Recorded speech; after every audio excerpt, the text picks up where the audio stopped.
Kita kena sampaikan ilmu Islam kepada mereka. Ajak mereka mengaji. Maklum yang mana sedia ada yang mengaji ni, balik jangan simpan dalam hati seorang-seorang. Balik sampaikan kepada anak, walaupun benda tu sikit. Balik anni walau ayat. Ini saya cakaplah lupa. Sampaikanlah walau satu ayat. Nabi kata. Balik cerita ke anak-anak kita. Kurangkan cerita benda-benda tentang dunia, benda-benda tentang hiburan, benda-benda tentang lawa yang mampu merepek, maban macam-macam. Terang tak ada benda-benda agama. Apa yang kita main ngaji malam ni, tak kira malam bila pun balik sampaikan. Beritahu. Lama kelamaan benda tu akan berada di dalam minda anak-anak kita. Jadi siapa pun tak boleh menghasut, siapa pun tak boleh masuk ke dalam otak mereka untuk mereka melakukan benda-benda yang melanggar syariat Allah Subhanahu wa taala. Yang inilah peranan ibu bapa yang amat penting. Bila mana kita berada di dalam situasi masyarakat yang ibarat longkang tadi, dia sentiasa mencari benda-benda yang baharu, benda-benda yang menyeronokkan, benda-benda yang boleh membawa benda tu jauh meninggalkan agama Islam. Ibu bapa hari sibuk bekerja pagi, petang, siang, malam. Pi pagi balik malam, pi malam balik pagi. Yang mana kerja 12 jam, yang mana kerja 8 jam, pi pagi balik 5.30 petang. Bila balik 5.30 petang, dia letih. Dia kata dia nak relax. Dia petik TV, dia buka, dia tengok TV. Rancangan sinetron, drama apa tak kan, yang berlaku macam-macam lagi. Tak perlu nak habis, pusing tu kan. Anak-anak terbiar.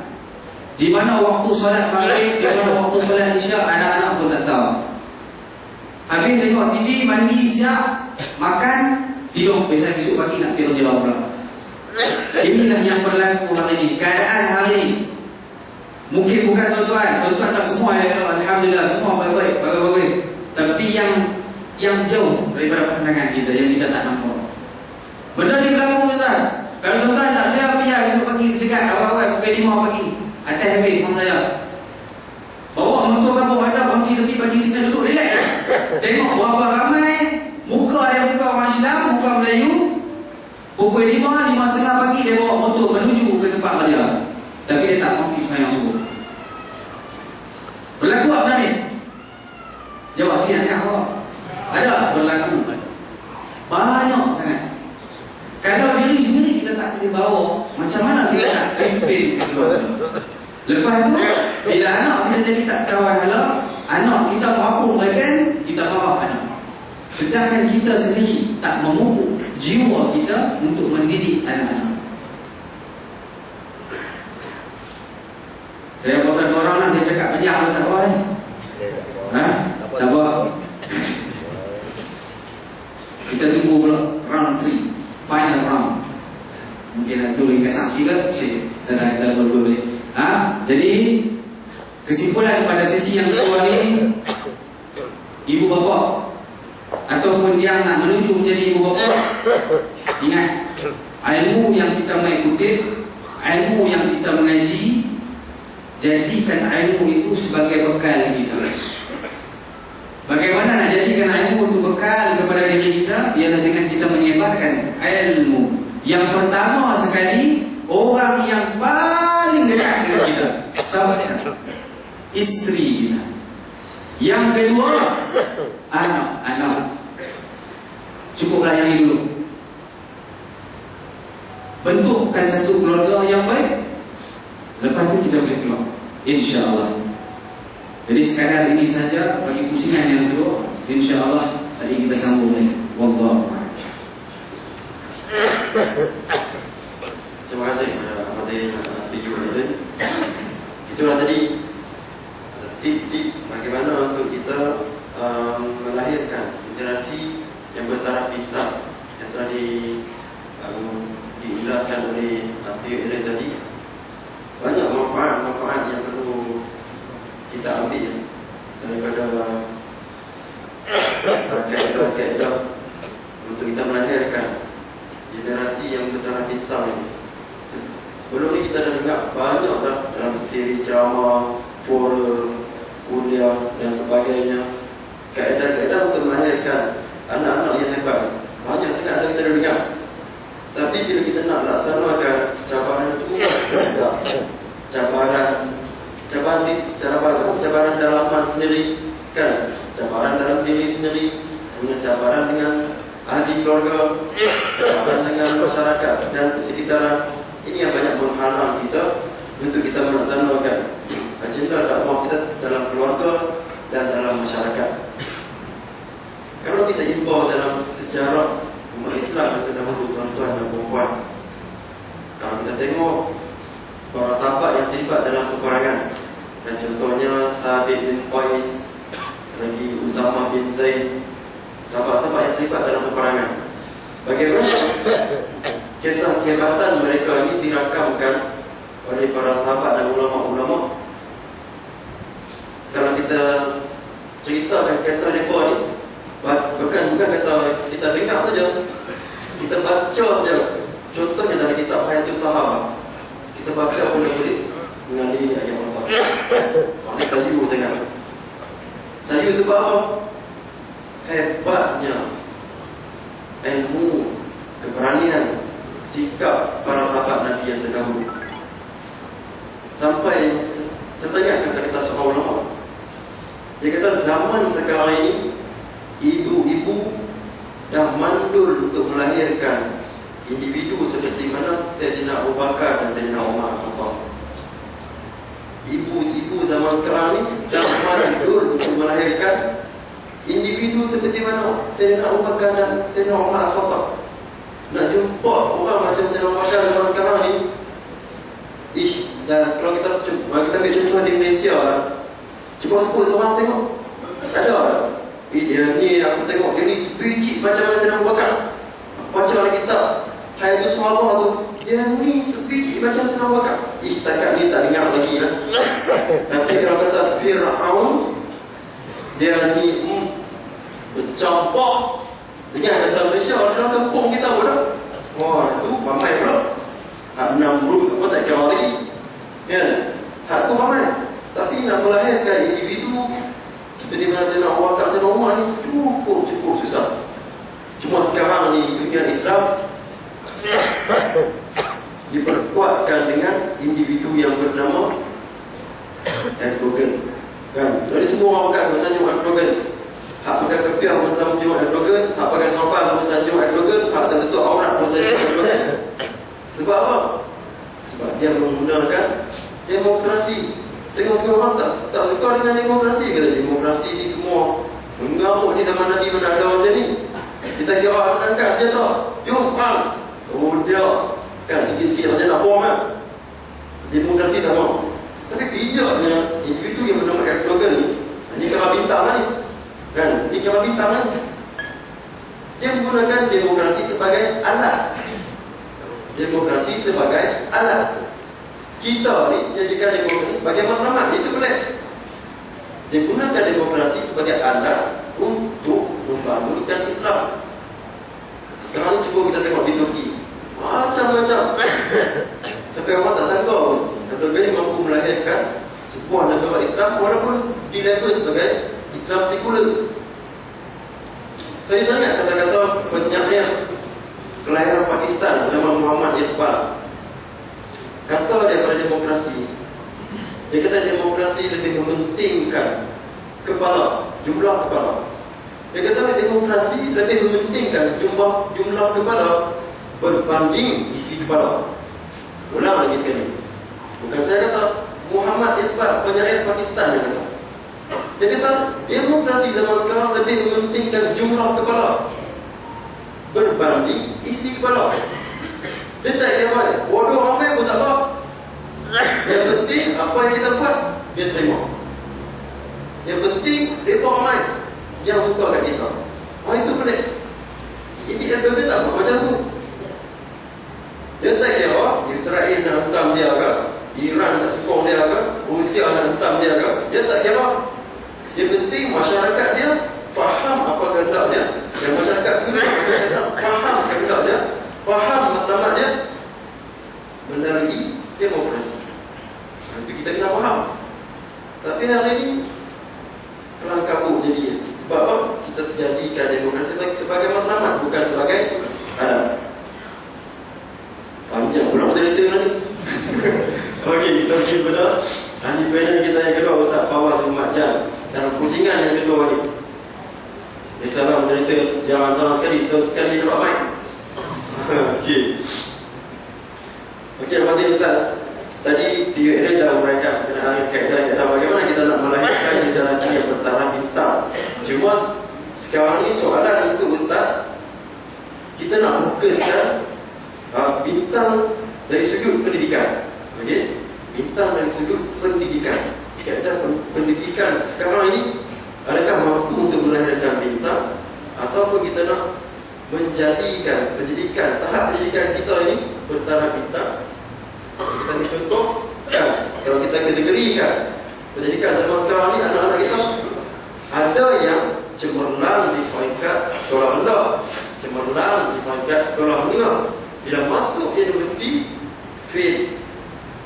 Yang kedua, ada yang gagal di sekolah rendah, UPSR dan ambil semua A1, B1, C1, D1 kan, dia ambil semua. My SPM dia sapu semua A pada cemerlang. Bila masuk universiti lagi cemerlang, lagi hebat.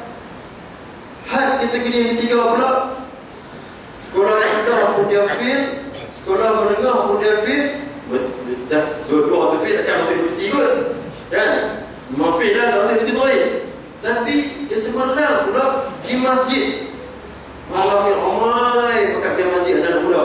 Jadi kalau cek latar belakang ni kan, UPSR berapa A kan, SPM berapa A, tapi cemerlang macam mana?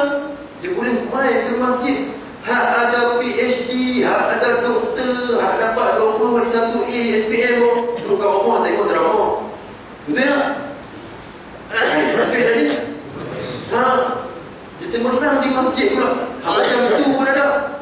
Hak kategori keempat pula, sekolah rendah pun dah fail, sekolah menengah pun dah fail, universiti lagi lah, masjid pun fail lagi semua. Orang duduk mengaji pula di masjid, dia duduk lepak kedai, duduk sempang soal negara. Oh, dahsyat mengerti. Hati yang paling ramai. Betul tak tuan? Wah, jangan pula. Okey, jadi persoalannya Ustaz Fawaz, macam mana kategori pendidikan tadi kita nak pergi cemerlang semua. Hak fail sekolah rendah bercemerlang di masjid, hak yang dapat PhD doktor bercemerlang di masjid. Kita nak kembalikan kecemerlangan umat Islam sekarang melalui masjid. Silakan Ustaz. Baik, terima kasih kepada Fadil Ustaz Yusuf. Soalan dia bagi semua saya lagi baik pun depan dia. Baik. Ya, guru rahmat Allah SWT sekalian. Kita nak jawab persoalan berkaitan dengan pendidikan dan sebagainya. Jadi satu soalan yang besar dan studi akhir. Saya bukan ahli sebenarnya, nak boleh kita masyur ni. Cuma sekarang ni kita nak balik kepada persoalan asal berkaitan dengan polis kota di bintang cemerlang. Baik, tak apa kita cantum sekali perkataan bintang dengan orang yang cemerlang, kita cantum, kita istilahkan sebagai dua perkara tetapi benda yang sama, dua perkataan tapi maksudnya yang sama. Masyarakat kita hari ini jemaah, dia sebenarnya kalau kita nak bilang tentang isu bintang, isu cemerlang dan sebagainya, dia bergantung kepada pemahaman kita dulu. Apa pemahaman ayah-ayah tentang orang yang cemerlang? Ibu-ibu di belakang, ibu pun faham orang cemerlang ni orang mana? Kepahaman manusia tentang cemerlang ni akan membuatkan dia akan mengikut jalan yang dia faham. Saya buat contoh mudah bagi senang faham. Anak-anak dulu, anak-anak faham orang yang cemerlang ni orang yang macam mana, orang yang menjadi bintang ni orang yang jenis macam mana. Kalau dia faham orang yang bintang ni adalah orang yang hebat, boleh dapat kerja besar, boleh dapat rumah besar, kereta besar, kerja besar, gaji besar, bini besar, semua besar. Bini tak lah, dan bini sendiri kata jadi nama besar. Okey, kalau dia faham kata cemerlang ataupun berjaya ni, bintang ni yang tu. Jadi kita akan tengok hidup dia daripada kecil sampai dia besar, dia akan tumbuh ke arah tu. Faham apa saja? Dia Kesak banyak kepala otak dia bijak tu Kalau dia sebagai mak bapak, dia faham berjaya tu apa, dia faham bintang tu apa, dia faham cemerlang tu apa. Manusia yang cemerlang ni, nanti anak dia boleh kerja besar, anak dia boleh ada rumah besar, anak dia harta banyak, tu dia kata berjaya lah tu. Dia keluar universiti, okey apa berjaya lah tu. Kalau dia faham macam tu, dia akan menjadikan anak dia ikut arah dia faham. Boleh faham bahasa dia tu? Sama juga pihak pemerintah, kerajaan lah, tenang tu. Pihak kerajaan yang menganggap orang yang berjaya banyak jadi bintangnya banyak jadi macam mana. Kalau dia faham, jadi bintang dia apa? Dia mengharumkan nama negara untuk bintang. Ataupun orang yang boleh bagi menaikkan nama negara untuk bintang. Ataupun orang yang boleh bagi sumbangan kepada negara untuk kira bintang. Ataupun orang yang berjaya di negara lain untuk kira bintang. Kalau kita dia faham seorang tu kerajaan tu faham dia tu, dia akan jadikan rakyat dia ikut ke arah tu. Arah dia faham ke? Faham maksud dia tu? Dia bergantung kepada pemahaman masing-masing. Siapa yang faham seperti mana yang Allah Subhanahu Wa Taala sebut, yang ni yang faham. Allah kata kejayaan yang sebenar, berjaya yang sebenar, bintang yang sebenar. Allah sebut dalam Quran dia, wa man zuhziha 'anil nar, siapa-siapa yang selamat daripada api neraka, wa udkhilal jannata, dia masuk ke dalam syurga, dimasukkan ke dalam syurga, faqad faz, inilah kejayaan yang sebenar, inilah bintang yang sebenar. Quran negak kita macam tu. Jadi orang-orang Ustaz yang ikut ajaran Quran, dia akan menganggap siapa yang selamat pada api neraka, siapa boleh masuk dalam syurga, itulah kejayaan yang sebenar. Jadi kalau anak tu faham, oh kejayaan yang sebenar ni kejayaan di syurga, jadi dia akan pulun macam mana nak pergi syurga. Aduh. Kalau kan dia ngaji di sekolah, tak apa-apa boleh, dia kata tak apalah, tak apa boleh sikit, tak apa, yang penting aku Quran boleh. Adik dia akan jadi macam tu. Mak ayah dia datang sekolah menengah besar, dia kata tak mau ayah sekolah menengah besar. Macam apa? Dia faham, dia nampak syurga tu, kejayaan dia sebenar. Dia kata ayah, tak saya masuk sekolah agama. Ayah hobi lah bawa anak tu tengok sekolah tolak pun nak obat. Pokok sekolah satu. Boleh pergi lah. Tapi mungkin dengan anak tu faham, dia kata ayah tak apa sekolah macam ni, tak apa ayah. Bukannya nak tidur 24 jam dalam rumah ni, saya nak mengaji. Kalau kata anak tu nampak bintang yang sebenar, selamat daripada neraka, tindakan dia akan jadi betul. Dia mengaji 4-5 tahun di mana-mana tempat. Kita kata sudah-sudah lah mengaji sikit-sikit, mengaji lama. Dia kata apa? Ayah, mengaji supaya mengaji dia. Kalau dia faham betul. Kita pula kata dia, ni dulu mengaji sejauh-sejauh tak ada apa, tak ada jangan nak nikah macam mana. Dia akan, kalau dia faham tu, dia akan kata apa? Tak apa ya, rezeki Allah bagi, jodoh saya tuan tulis kata dia, takut apa? Faham maksudnya? Kalau kata anak tu faham kejayaan yang sebenar, bintang yang sebenar, selamat daripada api neraka, masuk ke syurga, tindakannya akan jadi macam tu. Mak ayah, sama juga. Kalau kata mak ayah tu faham kejayaan yang sebenar ni, tak apalah, nak apa dia muka bumi ni, duit sikit, tak apa, macam mana rumah kecil, tak apa, kereta lebih kurang pun tak apa. Yang penting anak aku ni, aku nak dia berjaya yang sebenarnya, dia selamat daripada neraka, masuk dalam syurga. Kita akan tengok mak tu akan jadikan anak dia macam tu. Buat macam mana Ustaz? Anak dia pergi sekolah, buat kerja sekolah, dapat perisa, apa contohlah dapat perisa nombor 1. Dia kata apa? Ayah dia dapat nombor 1, ayah suara ada maksimal tanya lah. Tapi ayah susah hati. Ayah tak kisah dapat nombor 1, nombor 2 pun ayah tak faham. Jadi kalau ayah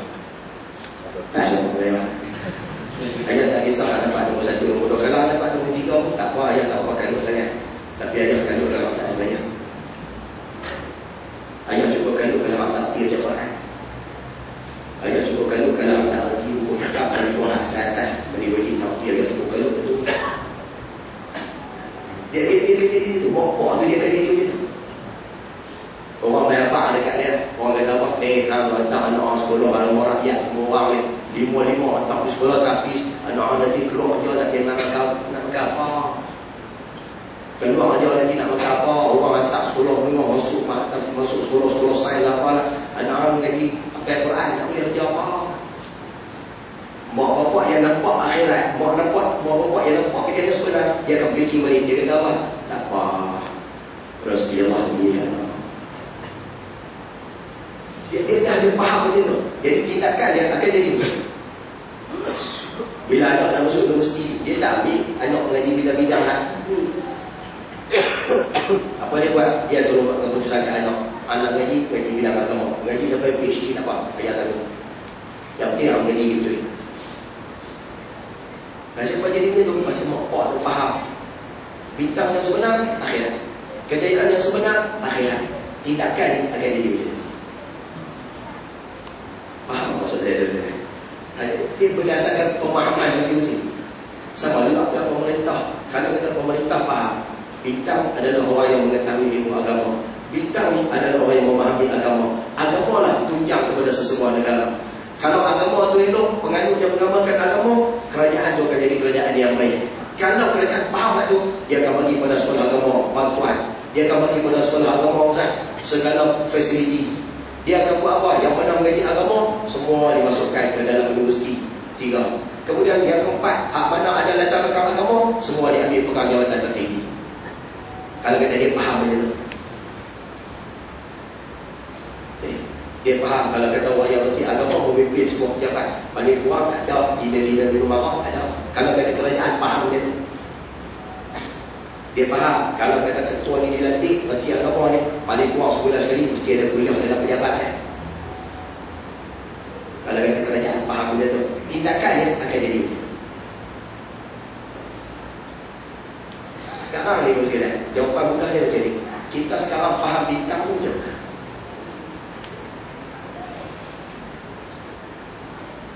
Oh ya, siap. Kalau kita hari ini kita faham bintang tu apa? Oh, bintang tu kan orang yang ada rumah besar, anak kita perlu universiti berjaya menikah. Itulah kejayaan yang sebenar. Jadi usaha kita ke arah tu. Tapi kalau kita faham kejayaan yang sebenar ni masuk ke syurga Ustaz, kita akan usaha ke arah tu pula. Sekarang ni pemahaman itu kita nak kena berbeza balik kepada. Kata kita minta dalam beliau sekalian, kita semua ni hamba Allah. Jadi apa yang Allah kata betul. Jadi Allah sebut kejayaan yang sebenar, kejayaan apabila masuk ke dalam syurga, selamat daripada neraka. Itulah kejayaan yang sebenar. Jadi dapat gaya boleh hari ini, kita nak kena ubah itu, faham bila hari. Ubah yang tu ya. Bila kita ubah kepahaman kita, insyaAllah kita akan berdaya di sana. Akan selesai isu tentang anak-anak dan sebagainya dari kita. Ayatnya dengan terbukaan. Dan disebut hadis walaupun ada yang mengatakan bukan hadis tak walah. Man arada dunia fa'alihi bil ilmi. Siapa nak dunia ni? Ada ilmu. Ada ilmu, dia dapat dunia. Nak dunia, tu saya kata dia ada ilmu kan? Ada ilmu, dunia di belakangnya.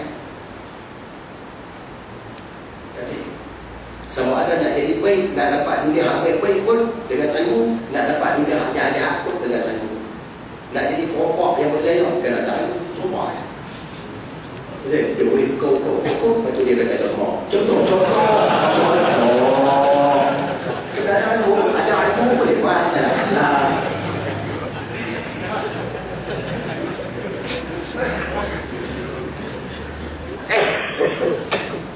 Tidak bodoh, tidak bodoh. Nak jadi jahat, ada ilmu, kamu akan dapat. Jahat, kamu akan dapat. Nak jadi baik pun dengan ilmu, kamu akan dapat. Ada ilmu, benda dunia kamu akan dapat. Wa man arada al-akhirata, siapa nak benda di akhirat, fa'alihi bil ilmi, dengan ilmu. Wa man arada huwa, tapi siapa nak dunia akhirat, nak dua sekali, fa'alihi bil ilmi, dengan ilmu. Cuma kaedah ada menyatakan siapa yang pulun dunia, dia tak akan dapat akhirat. Dia tak dapat akhirat. Siapa pulun dunia, dia tak dapat akhirat. Siapa pulun akhirat, akhirat dia dapat insyaAllah. Dunia tunggu sekali dengan dia. Dunia boleh dapat sekali. Jadi kalau anak kita pulun untuk akhirat, insyaAllah akhirat dia dapat, dunia dia dapat sekali. Kalau pulun buat dunia saja, dunia dia dah dapat, akhirat juga dapat. Jadi pilihan di tangan kita, ambil pilihan di tangan kita buat apa, pilihan di tangan pemerintah. Sama. Jadi kita minta kalau boleh betulkan sikit pemahaman bintang yang sebenar, orang yang percaya dengan akhirat. Jadi kalau Allah je lah. Ada kesusahan dia. Cuba cari seorang je lah. Sebut seorang je lah. Saya sebut dalam bahasa ni kasar dia lah. Cuba cari seorang je lah. Ustaz yang susah. Saya seorang je lah. Cuba cari seorang orang yang bagi agama yang susah. Seorang je lah. Kenapa? Mana ada orang bagi agama orang minta sedekah? Mana ada. Pasal rezeki Allah yang ni. Kan ada orang yang mak David minta sedekah, tak suruh kamu tak ada. Apa Quran dan tak suruh kamu minta sedekah. Kalau minta sedekah tu masih bos dia suruh, itu tak boleh lah. Tapi kalau kata yang keluar dalam Quran di dalam belajar dengan ilmu agama dalam belajar, orang jadi macam ni Ustaz, nak minta sedekah tak? Tak. Rezeki yang Allah jadi, bahkan rezeki dia melimpah tu. Orang tengok contoh lagi nak bagi macam kadang-kadang orang tengok dia bagi agama kan gaji madak pun bagi usia sikit ya. Balik-balik orang tengok boleh jadi imam, orang tengok boleh urus bayar mayat, boleh urus jenazah apa semua. Nah sekarang orang kata orang pergi buat dan kata orang tanya Allah nikah. Coba soalan saya selalu dapat nikah. Soalan simple ni. Kita punya teruk nak cari calon gambar ajak kita tu. Tidak, orang datang offer. Kalau ada dua orang tu orang offer ni jangan.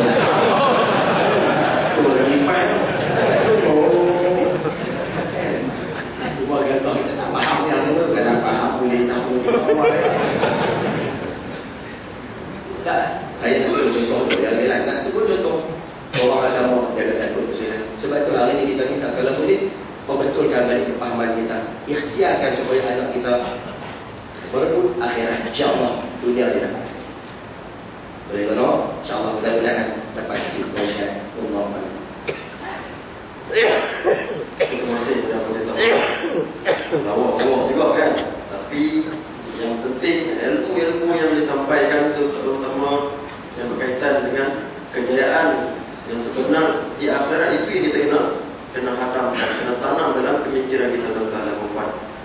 Sebelum kita masuk ke round yang ketiga, sebelum kita masuk ke pusingan yang ketiga, terlebih dahulu pihak NGO GAM, Gabungan Ahli Majlis Pembinaan akan mengajarkan kutipan derma, akan melancarkan kutipan derma yang kepada tuan-tuan dan puan-puan hadirin-hadirat yang dirahmati Allah sekalian, yang mana bawa lebih ataupun memang semangat untuk menyumbang, boleh masukkan dalam tabung-tabung yang akan sebentar lagi petugas-petugas daripada NGO GAM akan lancarkan dalam ruang mati ini insyaAllah.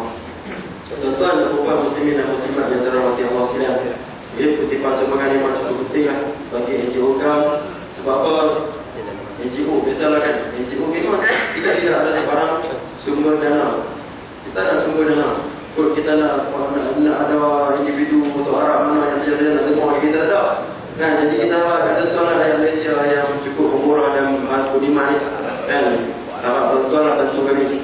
Sebab apa? Bila berlakunya kemalangan, kan, berlakunya kebakaran dan sebagainya, khususnya keluarga di sekitar SPU ni, kita akan hantar sumbangan. Kita bukannya nak bantu sampai dia kaya adalah cuma nak meringankan beban saja. Macam baru ni berlaku kebakaran di Permatan Kuang, okay? Di Permatan Kuang dan juga Permatan Raya. Banyak kebakaran berlaku di Permatan. Banyak juga yang kita adakan kutipan sumbangan.